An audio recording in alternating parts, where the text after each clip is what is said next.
And in order to be a disciple, it requires you to become a student, because that's what disciple means, a student who is maturing in their faith, who's growing.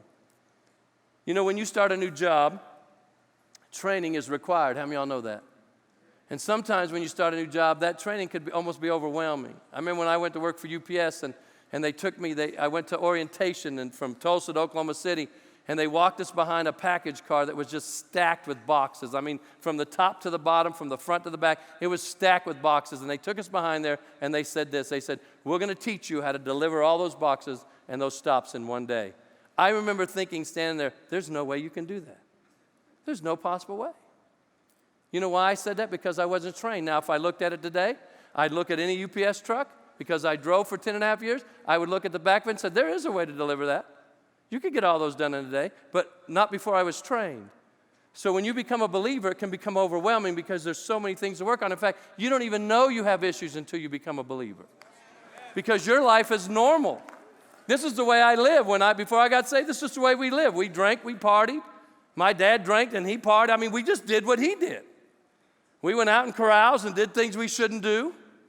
Come on. And then you get saved and you realize, man, I didn't even know. I didn't get saved because I had problems. I got saved because someone preached and I raised my hand, or my hand went up, and I'm like, why are you up? Because I didn't want to get in front of people. What I'm saying to you is the training when you first get right with God can be overwhelming because you realize there's a lot to work on. Man, I got to work on my mouth. I got to work on my attitude. I got to work on whatever. It's everything. When I got saved, the way they did, they said, you got to stop this, and this. I thought I was just supposed to die. You can't say these words. It was most of my vocabulary. Why can't you say those words? Well, those are bad words. Those are bad words. And not only those were bad, but if you said dang, that was bad. Now we can say stuff today. It's like loosened up. Like if you said, oh my gosh, and back then you were crucified. Because that's mocking God, because you really want to say, oh my God. And I'm like, oh no, I said, oh my gosh, I'm sorry, man.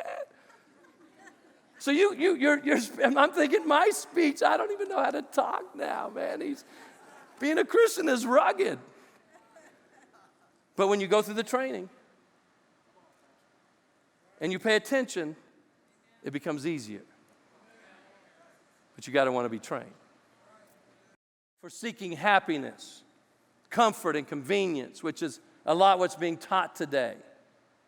You can't find one scripture where God said, I want to make you happy. Or I want you to just live in convenience, and I want you to live in your comfort zone. God is always moving us out of our comfort zone. And if we'll just serve God.